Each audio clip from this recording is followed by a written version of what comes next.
화려한 샹들리에가 눈이 시리게 반짝이는 강남의 한 고급 한정식 집이었습니다. 테이블 위에는 이름만 대면 알 법한 비싼 술들과 사내 진미가 가득 차 있었죠. 오늘은 제 남편 박춘식 씨의 75번째 생신 잔칫날입니다. 의사인 큰아들, 변호사인 작은아들, 그리고 교수 사위를 둔 막내딸까지 모두 모여 아버님 만수무강 하시라며 요란하게 겁내를 외치고 있었어요. 하지만 저는 그 소란스러운 축제 속에서 마치 섬처럼 혼자 떨어져 있었습니다. 남편은 평소처럼 거두름을 피우며 사람들에게 제 흉을 보고 있었죠. 저 할몸은 나 아니었으면 벌써 굶어 죽었을 거야. 평생 손에 물 한 방울 안 묻히게 해줬더니 갈수록 고마운 줄을 몰라. 그 비릿한 웃음소리가 제 귓가를 날카롭게 파고들었습니다. 저는 천천히 자리에서 일어났습니다. 소란스럽던 장내에 갑자기 정적이 흘렀죠. 남편은 미간을 찌푸리며 저를 노려보았습니다. 야, 김명숙, 분위기 깨지 말고 앉아있어. 어디서 감히 가장이 말하는데 일어나? 저는 아무 말 없이 가슴속에 품고 있던 두툼한 노란 봉투를 꺼내 테이블 한복판에 내던졌습니다. 툭 하는 무거운 소리가 잔치 음식을 비웃는 것 같았죠. 그 안에는 지난 2년간 제가 피눈물을 흘리며 준비한 이혼 서류와 재산분할 청구서, 그리고 남편이 평생 숨겨온 추악한 비밀들이 담겨 있었습니다. 이게 뭐냐고? 당신이 좋아하는 선물이야. 40년 동안 당신 종노릇하느라 수고한 나한테 주는 마지막 퇴직금 명세서이기도 하고. 이 노인네가 진짜 노망이 났나? 지금 제정신이야? 애들 앞에서 이게 무슨 망신이야? 남편은 자리들 박차고 일어나 제 뺨을 때리려는 듯 손을 치켜들었습니다. 하지만 저는 피하지 않았습니다. 오히려 그를 빤히 쳐다보며 비웃어 주었죠. 자식들은 사색이 되어 저희를 말리려 했지만 저는 차갑게 그들의 손을 뿌리쳤습니다. hom마 제발 참아. 아빠 오늘 생신이잖아. 참으라고? 너희가 내 인생 대신 살아줄 거야? 이제 박춘식 씨, 당신이랑은 끝이야. 내 이름으로 된 인감도장도 여기 있으니 서류에 찍어. 아니면 법정에서 그 더러운 불륜 사실까지 다 까발려질 테니까. 안녕하세요. 사연이야기 채널입니다. 방금 보신 장면은 평생을 남편과 자식들을 위해 헌신하며 살았던 한 여인이 72살의 나이에 던진 마지막 승부수였습니다. 우리 어머니 세대들은 그랬죠. 참고 사는 것이 미덕이고 자식을 위해서라면 자신의 영혼까지 깎아먹으며 버텨내는 것이 훌륭한 아내의 도리라고요. 명숙 씨 또한 그렇게 살았습니다. 남편의 지독한 언어폭력과 시집살이, 그리고 자식들의 무관심 속에서도 그녀는 늘 자리를 지켰습니다. 하지만 그 침묵이 사실은 남편에게 독이 되고 자신에게는 칼날이 되어 돌아올 줄은 꿈에도 몰랐습니다. 과연 그녀가 이 화려한 잔칫날 모든 것을 버리고 떠나기로 결심한 진짜 이유는 무엇이었을까요? 이야기는 2년 전 평범하기 그지없던 어느 날 오후로 거슬러 올라갑니다. 남편이 등산을 간다며 집을 비운 사이 명숙 씨는 평소 절대 열지 말라던 남편의 서재를 청소하게 되었습니다. 그곳에서 그녀는 낡은 금고 하나를 발견했죠. 비밀번호는 남편의 생일도 자식들의 생일도 아니었습니다. 우연히 입력한 전혀 모르는 날짜에 금고가 열린 순간 명숙 씨는 그 자리에서 주저앉음을 말았습니다. 그 안에는 명숙 씨의 친정 부모님이 남겨주신 유산이 남편의 내연녀 명의로 흘러들어간 통장 기록들과 두 사람이 다정하게 찍은 수십 년 된 사진들이 쏟아져 나왔습니다. 그녀가 평생을 아끼고 절약하며 모아온 피 같은 돈들이 남편의 이중 생활을 지탱하는 버팀목이었다는 사실을 알게 된 겁니다. 그날 이후 명숙 씨는 울지 않았습니다. 대신 그녀는 아주 천천히 그리고 아주 치밀하게 복수를 준비하기 시작했죠. 40년 동안 지켜온 가정을 무너뜨리는 것이 아니라 빼앗긴 자신의 인생을 되찾아오기로 마음먹은 것입니다. 그녀는 남편의 모든 자산 흐름을 파악했고 변호사를 선임해 아무도 모르게 강원도 고성의 한 바닷가 마을에 작은 집 한 채를 마련했습니다. 그리고 오늘 남편이 가장 기고만장해진 바로 그 순간에 비수를 꽂은 것이죠. 하지만 여러분, 이것은 시작일 뿐이었습니다. 남편의 추악한 반격과 자식들의 배신이 그녀를 기다리고 있었거든요.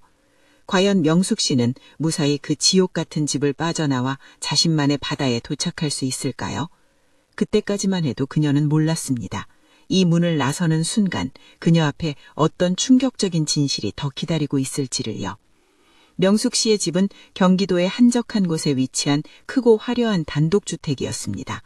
겉으로 보기엔 정원수가 잘 관구된 평화로운 저택이었지만 그 대문을 열고 들어서는 순간 명숙 씨를 맞이하는 것은 숨이 막힐 듯한 차가운 정적이었습니다. 그녀의 하루는 새벽 5시 남편의 등산복을 다리는 일로 시작되었습니다. 스팀 다리미에서 뿜어져 나오는 뜨거운 증기는 명숙 씨의 얼굴을 붉게 달구었지만 남편 박춘식 씨의 목소리는 그보다 훨씬 더 뜨겁고 날카롭게 그녀의 가슴을 후벼 팠죠. 어이, 김명숙, 옷에 주름 하나라도 있으면 오늘 산행 망치는 줄 알아. 도대체 집에서 하는 일이 뭐야? 먹고 잠만 자나?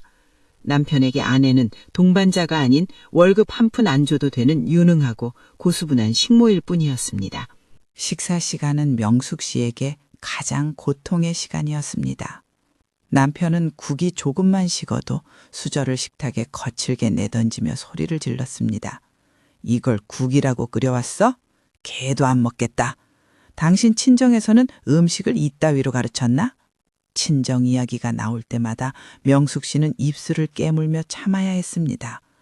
돌아가신 부모님까지 욕보이는 남편의 언어 폭력은 40년이 지나도 도무지 익숙해지지 않았죠.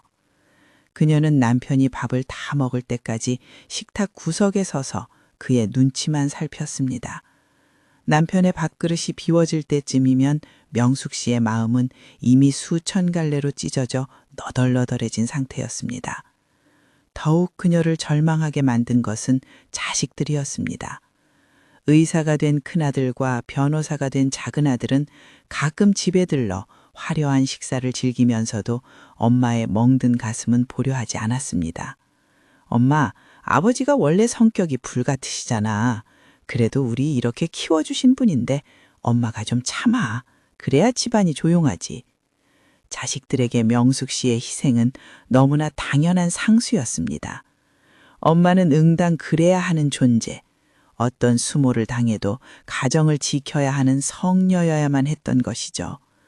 아들들이 두고 간 명절 용돈 몇 푼에 명숙 씨는 남몰래 방 안에서 소리 죽여 울었습니다. 그 돈이 위로가 아니라 자신의 삶을 정당화하는 입막음 비용처럼 느껴졌기 때문입니다. 명숙 씨의 손은 1년 365일 물기가 마를 날이 없었습니다. 거칠어진 손마디는 겨울이면 갈라져 피가 났지만 남편은 그 손을 잡아주기는커녕 거칠어서 보기 싫다며 타박하기 일쑤였습니다. 한 번은 독감에 걸려 고열로 정신을 못 차리고 누워있던 적이 있었죠. 그때 남편이 방문을 발로 차며 들어와 내뱉은 첫마디는 아프면 다야? 내 저녁은 어떡하고? 였습니다. 명숙 씨는 비틀거리며 일어나 부엌으로 향했습니다. 차가운 타일 바닥의 냉기가 발바닥을 타고 올라와 심장까지 얼려버리는 것 같았습니다. 그때 그녀는 깨달았습니다. 이 집에서 자신은 살아있는 인간이 아니라 필요할 때 쓰고 버리는 낡은 가구 같은 존재라는 사실을요. 하지만 명숙 씨는 겉으로는 늘 온화한 미소를 지었습니다. 동네 사람들은 그녀를 보고 복 많은 사모님이라 칭송했죠. 박 소장님 같은 능력 있는 남편의 자식 농사까지 저렇게 잘 지었으니 얼마나 행복하실까. 그럴 때마다 명숙 씨는 속으로 피눈물을 삼켰습니다. 화려한 외제차와 비싼 모피코트 속에 숨겨진 것은 남편이 내뱉은 욕설에 멍든 영혼뿐이었습니다. 그녀는 마치 정교하게 박제된 인형처럼 그 집의 명성을 유지하기 위해 전시되어 있었습니다. 남편은 밖에서는 더할 나위 없이 자상한 가장인 척 연기하며 사람들의 존경을 한 몸에 받았고 그 위선적인 가면을 볼 때마다 명숙 씨는 구역질이 올라오는 것을 참아야 했습니다.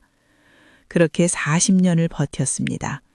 이제 인생의 황혼기에 접어든 그녀에게 남은 것은 텅 빈 껍데기뿐인 자아와 언제 꺼질지 모르는 희미한 생명의 불꽃뿐이었죠. 하지만 운명은 가장 잔인한 순간에 그녀에게 진실의 열쇠를 건네주었습니다. 그날도 평소와 다름없이 남편의 구박을 견디며 그의 서재를 정리하던 중이었죠. 책상 깊숙한 곳, 이중 잠금이 된 서랍이 미세하게 열려 있는 것을 발견했습니다. 평소라면 절대 근처에도 가지 않을 그곳에서 명숙 씨는 자신의 인생을 송두리째 무너뜨릴 검은 그림자를 목격하게 됩니다. 과연 그 서랍 안에는 40년 세월을 비웃는 어떤 추악한 진실이 숨겨져 있었을까요? 그때까지만 해도 그녀는 몰랐습니다. 이 종이 조각 하나가 그녀를 죽음보다 더한 지옥으로 밀어 넣을 줄은요. 서재 안은 남편의 성격처럼 매캐한 담배 냄새와 오래된 종이 냄새가 뒤섞여 있었습니다. 평소 남편은 여편네가 어디 감히 바깥어른 공부하는 것을 들여다보냐며 서재 근처에도 못 오게 했죠. 하지만 그날따라 열려있던 그 비밀의 서랍은 마치 저를 부르는 것 같았습니다. 떨리는 손으로 서랍 깊숙한 곳에서 가죽으로 된 낡은 장부 하나를 꺼냈습니다. 첫 페이지를 넘기자마자 제 심장은 덜컥 내려앉았습니다. 거기엔 생활비 지원이라는 명목하에 매달 수백만 원씩 지난 30년 동안 한 번도 거르지 않고 송금된 기록들이 빼곡히 적혀 있었거든요. 돈이 흘러간 곳의 이름은 한해숙, 제가 전혀 모르는 이름이었습니다. 더 기가 막힌 것은 그 돈의 출처였죠. 25년 전 제 친정아버지가 돌아가시며 남겨주셨던 그 조그만 땅값이었습니다. 남편은 당시 사업자금이 급하다며 제 인감도장을 가져가 그 땅을 팔아치우고 망한 사업으로 다 날렸다고 울먹이며 제 동정심을 샀었죠. 그런데 아니었습니다. 그 피 같은 돈은 망한 사업으로 사라진 게 아니라 이름도 모르는 여자와 그 여자의 집을 지탱하는 기둥이 되어주고 있었습니다. 제 손바닥이 차갑게 식어갔습니다. 장부 뒷장에는 낡은 사진 몇 장이 끼워져 있었습니다. 사진 속 남편은 제가 한 번도 본 적 없는 환한 미소를 지으며 한 여자 그리고 5살 되어 보이는 남자아이를 안고 있었습니다. 장소는 남편이 매달 지방 출장을 간다며 짐을 싸들고 나갔던 바로 그곳이었습니다. 사진 뒷면엔 우리 아들 첫 생일 사랑하는 춘식이와 함께 라고 적혀 있더군요. 40년 동안 제게는 단 한 번도 사랑한다는 말을 해준 적 없던 사람이 밖에서는 저토록 다정한 남편이자 아버지 노릇을 하고 있었던 겁니다. 저는 그 자리에서 입을 틀어막고 주저앉았습니다. 생각해보면 저는 평생 이 집에 갇힌 죄수였습니다. 콩나물값 몇백 원을 아끼려 시장통을 헤매고 달아해진 속옷을 꿰매 입으며 살았습니다. 남편은 제가 옷 한 벌만 사도 돈 귀한 줄 모르는 사치스러운 여자라며 온갖 모욕을 줬었죠. 그런데 뒤에서는 제 부모님이 주신 유산으로 다른 여자와 자식을 먹여 살리고 그들에게는 강감의 아파트까지 사주며 호의호식하게 했다니요. 제가 흘린 땀과 눈물이 그들에게는 향기로운 술과 고기가 되었을 것을 생각하니 온몸에 피가 거꾸로 솟는 것 같았습니다. 갑자기 현관문 열리는 소리가 들렸습니다. 남편이 산행을 마치고 돌아온 것이었죠.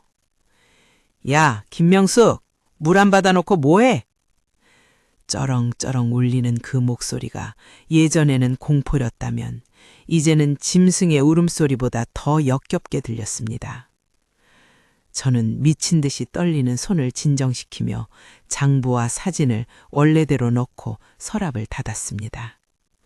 그리고 아무 일도 없었다는 듯 거실로 나가 남편의 등산화를 닦았습니다. 하지만 제 머릿속에서는 이미 남편이 쌓아 올린 가짜 성을 무너뜨릴 거대한 폭풍이 몰아치고 있었습니다. 그날 밤 저는 단 한숨도 자지 못했습니다. 어둠 속에서 천장을 바라보며 결심했죠. 당신이 내 인생을 도둑질했다면 나도 당신이 가장 소중하게 여기는 모든 것을 앗아가 주겠어.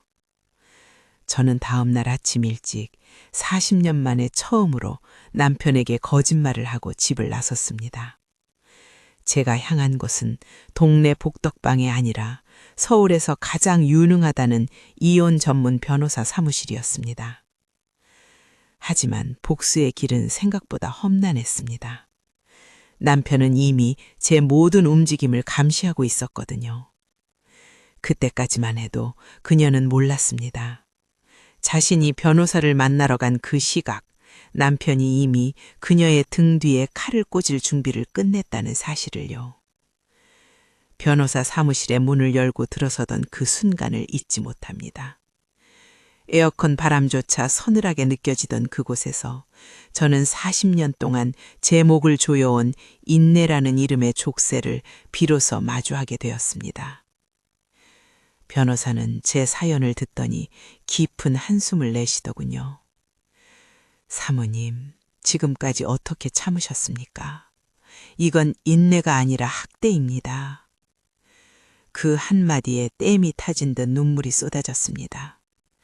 평생을 참는 게 이기는 거다. 자식들을 봐서라도 네가 죽어 지내야 한다는 친정 어머니의 유언 같은 말을 금과 억조처럼 여기며 살았는데 사실 그 참음이 남편에게는 괴물이 될 양분을 주었던 것이고 저에게는 스스로를 갉아먹는 독이었던 겁니다.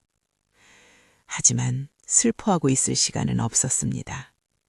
남편은 치밀한 사람이었습니다. 모든 재산을 자신의 명의나 내연녀의 명의로 돌려놓고 심지어 제가 알지도 못하는 유령 회사를 만들어 비자금을 관리하고 있었죠. 사모님, 재산 분할을 받으려면 증거가 필요합니다. 아주 구체적이고 빼도 박도 못할 증거요. 그날부터 저의 이중 생활이 시작되었습니다. 낮에는 남편의 비위를 맞추는 고분고분한 아내로, 밤에는 남편의 서재를 뒤지고 쓰레기통 앞 뒤지는 탐정으로 살았습니다. 심장이 터질 것 같은 공포 속에서도 저는 멈추지 않았습니다.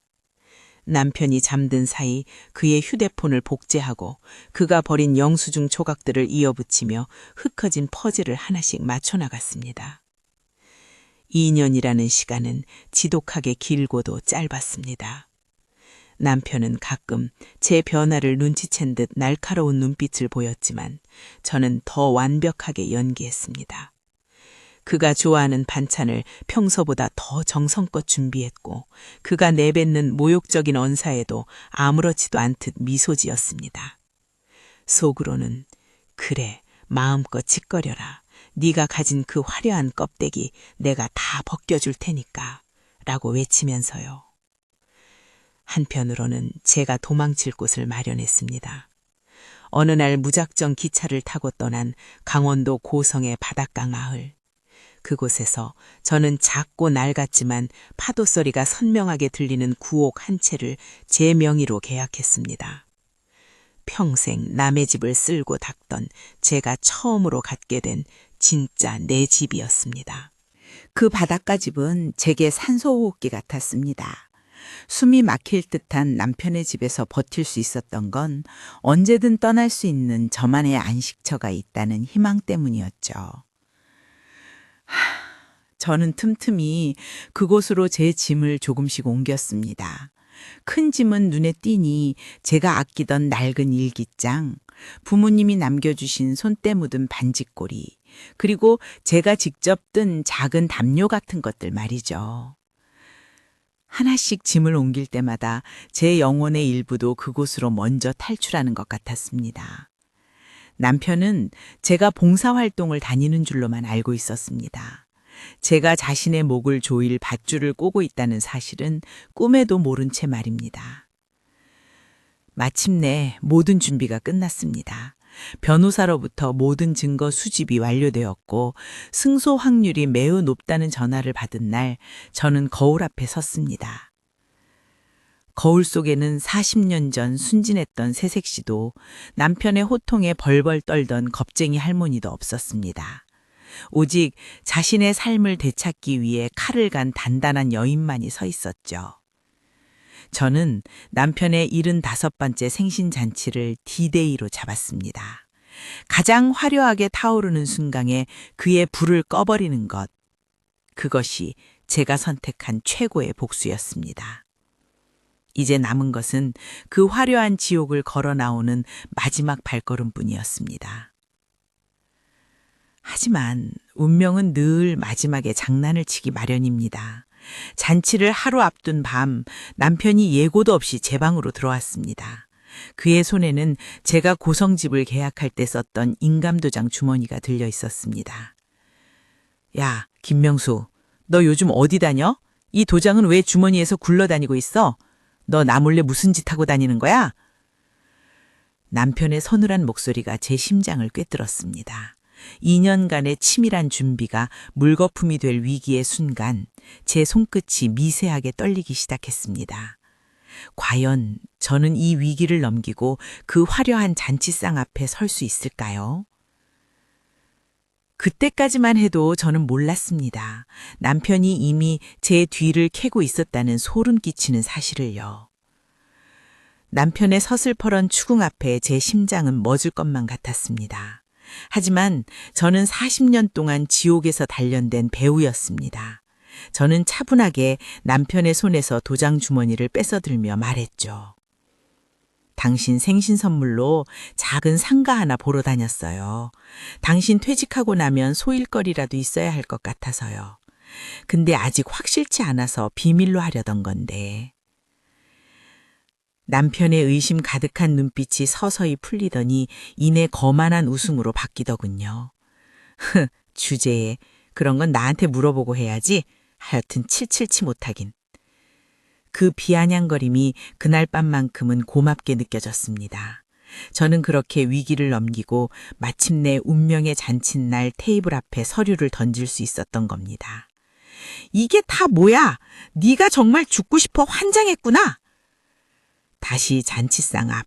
남편은 서류 뭉치를 찢어 발기며 사자처럼 포효했습니다. 화려한 연회장은 순식간에 아수라장이 되었죠.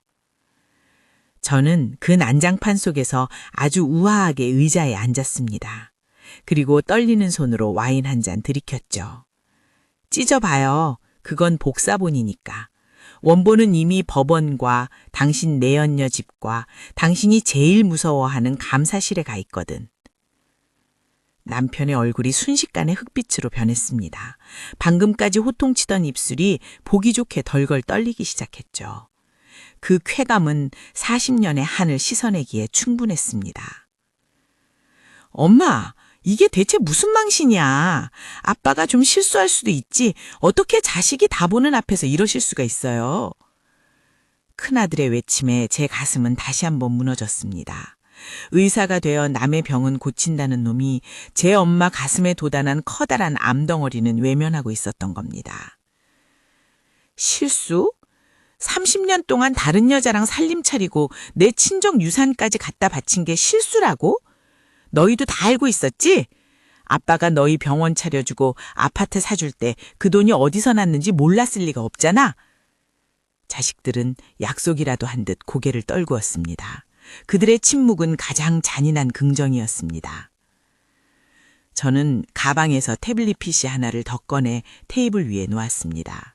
거기엔 남편이 내연녀와 다정하게 해외여행을 즐기는 영상과 비자금을 세탁한 내역들이 고스란히 담겨 있었죠. 박춘식 씨, 당신이 평생 쌓아온 명예, 돈, 가족, 오늘로 끝이야. 내가 요구한 재산 분할 순순히 응해. 아니면 당신 그 잘난 사회적 지위라는 게 어떻게 바닥으로 떨어지는지 실시간으로 보게 될 테니까. 남편은 제 멱살을 잡으려 달려들었지만 미리 대기하고 있던 제 변호사와 보안 요원들이 그를 막아섰습니다. 평생 제게 군림하던 완이 처음으로 발버둥치는 비참한 짐승처럼 보였습니다. 소동에 가라앉고 저는 싸늘하게 식어버린 잔치 음식을 뒤로 한 채 일어섰습니다. 자식들은 제 옷소매를 붙잡으며 울먹였죠. 엄마 가면 어떡해. 우리 체면은 어떡하고. 저는 그 손을 차갑게 뿌리쳤습니다. 너희 체면? 내 인생은? 너희는 한 번이라도 내가 이 집에서 어떤 숨을 쉬며 살았는지 궁금해한 적 있니? 아니, 너희는 그저 돈 잘 벌어다 주는 아빠와 그 뒤를 묵묵히 닦아주는 하녀가 필요했던 거야. 저는 뒤도 돌아보지 않고 연회장을 빠져나왔습니다. 등 뒤에서 들려오는 남편의 저주 섞인 욕설과 자식들의 원망 섞인 울음소리가 마치 멀어지는 파도 소리처럼 아스라하게 들려왔습니다. 밖으로 나오니 시원한 밤바람이 제 뺨을 스쳤습니다. 40년 만에 처음으로 느껴보는 자유의 냄새였습니다. 저는 미리 대기시켜둔 택시에 올라탔습니다. 목적지는 서울이 아닌 제가 2년 동안 꿈꿔왔던 그곳, 강원도 고성이었습니다. 휴대폰을 끄고 유심카드를 뽑아 창밖으로 던져버렸습니다. 이제 박춘식의 아내도 의사 아들의 엄마도 아닌 그저 김명숙이라는 한 인간으로 살아가기 위한 첫걸음이었죠. 하지만 그때까지만 해도 저는 몰랐습니다. 제가 도착할 그 바닷가 집 앞에 제가 평생 그리워했지만 절대 만날 수 없을 거라 생각했던 뜻밖의 손님이 기다리고 있을 줄은요. 과연 명숙 씨를 기다리고 있던 그 인물은 누구였을까요? 택시가 고성의 구불구불한 해안도로를 달릴 때 창밖으로 밀려드는 갯내음이 제 폐부 깊숙한 곳까지 시원하게 훑고 지나갔습니다. 서울의 그 숨막히던 저택과는 전혀 다른 비릿하면서도 정겨운 삶의 냄새였죠. 새벽 4시 고성의 바닷가 마을은 아직 푸르스름한 어둠에 잠겨 있었습니다. 제가 마련한 작은 구옥 앞에 내렸을 때 제 발끝을 적시는 파도 소리가 마치 수고했다고, 이제 다 끝났다고 저를 토닥여주는 것 같았습니다.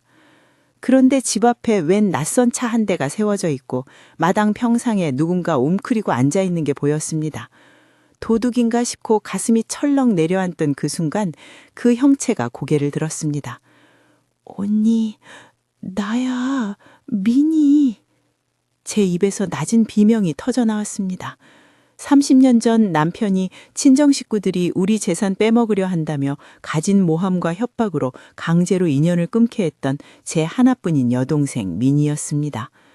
알고 보니 미니는 남편의 감시를 피해 제가 가끔 연락하던 고향 친구를 통해 제가 이곳에 집을 샀다는 소식을 듣고 무작정 달려와 기다리고 있었던 겁니다. 우리는 서로를 붙잡고 한참을 울었습니다. 40년 동안 남편이라는 감옥에 갇혀 잃어버렸던 제 핏줄, 제 삶의 조각이 비로소 제자리로 돌아온 기분이었습니다. 그날 새벽의 고성 바다는 세상에서 가장 따뜻한 보금자리였습니다. 명숙 씨가 고성에서 미니 씨와 평화로운 일상을 시작한 지 몇 달이 지났습니다. 한편 서울의 그 화려했던 저택은 어떻게 되었을까요? 들려오는 소식에 따르면 박춘식 씨의 삶은 그야말로 처참했습니다.